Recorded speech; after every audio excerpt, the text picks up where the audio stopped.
हरे कृष्णा, राधे राधे। हम सभी साधक वैदेही की आत्मकथा श्रवण कर रहे हैं। भाग 105 गतांग से आगे। मैं वैदेही त्रिजटा से मैंने पूछा था, पर रावण के तो 2 भाई और हैं ना, एक तुम्हारे पिता विभीषण और कुंभकर्ण। त्रिजटा ने मुझे नाम बताया, पर आप भूल रही हैं रामप्रिया, एक बहन भी है, आपको याद तो होगा, शूर्पणखा। मैंने ही कहा था। हाँ, त्रिजटा ने हल्की मुस्कुराहट देते हुए कहा। पर मंझला भाई कुंभकर्ण कहाँ है? मैंने जानना चाहा। वो सोता रहता है, अगर वो जागा रहे तो शायद ये सृष्टि ही नहीं बची। ये बात हंसते हुए बोली थी त्रिजटा। क्या मतलब? मैंने त्रिजटा से पूछा। रावण से भी ज्यादा महाबली है कुंभकर्ण, त्रिजटा बोली। देखो रामप्रिया, इन सबके पिता एक ही हैं, ऋषि विश्रवा, पर माँ अलग अलग हैं। विशुद्ध राक्षसी से जन्म लिया था कुंभकर्ण ने, पर मेरे पिता की माँ यानी मेरी दादी थी तो राक्षसी ही, पर वो सरल स्वभाव की और निर्मल मन की थी। आपको सुनाती हूँ मैं इन सब का इतिहास। त्रिजटा सुनाने लगी। ओम ब्रह्मणे नमः, ओम ब्रह्मणे नमः, ओम ब्रह्मणे नमः। कौन है ये? आज सुमाली नामक राक्षस का राजा रसातल से बाहर आया था पृथ्वी में अपनी बेटी के साथ। इसकी बेटी का नाम था कैकसी।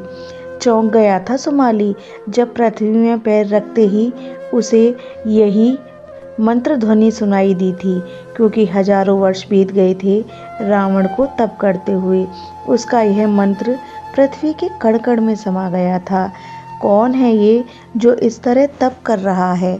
चौंक गया था सुमाली। फिर उसे समझते देर न लगी। महर्षि विश्वश्रवा का पुत्र है।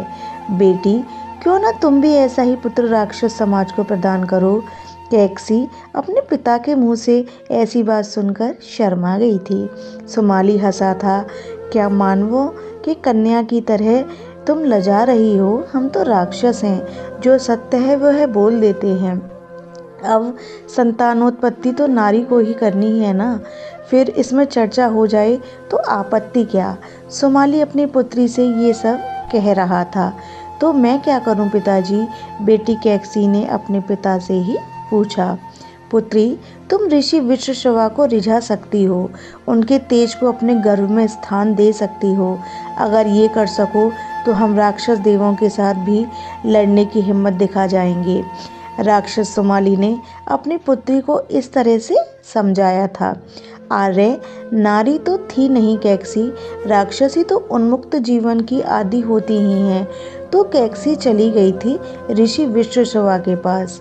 काला रंग था कैकसी का, मोटे होठ थे, आंखें बड़ी बड़ी थीं।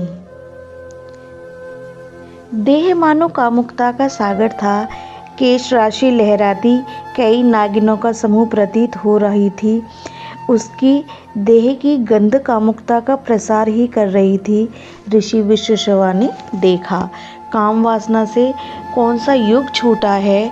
कामदेव का प्रभाव हर युग में रहा है, और ऋषि विश्वश्रवा कोई जितेंद्रिय बनने का आग्रह रखने वाले ऋषि तो थे नहीं। दोनों एक दूसरे के देह में बंध गए थे। पिताजी, बहन कहाँ गई? सुमाली ने उसकी दूसरी पुत्री सुवक्षा ने अपनी बहन को नहीं देखा तो पूछ लिया। वो गई है पुत्री, इस राक्षस समाज को परित्राण देने वाले पुत्र को जन्म देने के लिए, ऋषि विश्वश्रवा के पास। जो बात थी वो स्पष्ट कह दी सुमाली ने। पिताजी, मैं भी जाऊंगी, सुवक्षा ने कहा। राक्षसी कन्याओं को कब माता पिता ने रोका है? रोक टोक तो आर्य कन्याओं के साथ होता है। जाओ, सुमाली ने कह दिया। तुम कौन हो? गौरवर्णी सुवक्षा को देखा जब ऋषि विश्वश्रवा ने, तब इस पर भी आकर्षित हो उठे थे। कैकसी के पुत्र हुआ, वो बड़ा भयानक था। उसके कान बड़े विशाल थे, बड़े बड़े थे। ऋषि विश्वश्रवा ने इसका नाम ही रख दिया कुंभकर्ण। एक पुत्री भी हुई थी कैकसी के, जिसका नाम शूर्पणखा रखा था। और मेरी दादी, त्रिजटा बोली, उन्होंने बड़ी सेवा की ऋषि विश्वश्रवा की। शांत थी मेरी दादी। ऋषि ध्यान करते थे तो ये भी वहीं बैठी रहती थी। ऋषि विश्वशर्मा को अर्चन के लिए जो भी सामग्रियां चाहिए होती वो ये पहले से ही तैयार कर देती। ये ध्यान करती थीं। ऋषि विश्वशर्मा मेरी दादी सुवक्षा को समझाते थे, मैं श्री हरि ही सबके पालक हैं। उन्होंने ही आराधना से सबको कृतज्ञ किया है। उन्हीं की आराधना सर्वश्रेष्ठ है। श्री हरि कौन है? मेरी दादी सुवक्षा पूछती थी। श्री हरि के अनेक नाम हैं, अनंत नाम हैं। राम, जनार्दन, गोविंद, नारायण, विष्णु, सब नाम कल्याणकारी हैं। राम, मेरी दादी सुवक्षा कहती थी, राम राम राम। उन्हीं दिनों मेरे पिता विभीषण का जन्म हुआ था। समय बीतने में भला क्या देर लगती है। अब एक साथ तीनों भाई ब्रह्मा की तपस्या में लग गए थे। रावण तो पहले से ही तपस्या में लीन था ही, अब कुंभकर्ण और विभीषण भी। ओम ब्रह्मणे नमः, ओम ब्रह्मणे नमः, ओम ब्रह्मणे नमः, ये मंत्र और गूंज उठा था सृष्टि में। यह प्रसंग अब यहीं विश्राम लेता है। हरे कृष्णा, राधे राधे।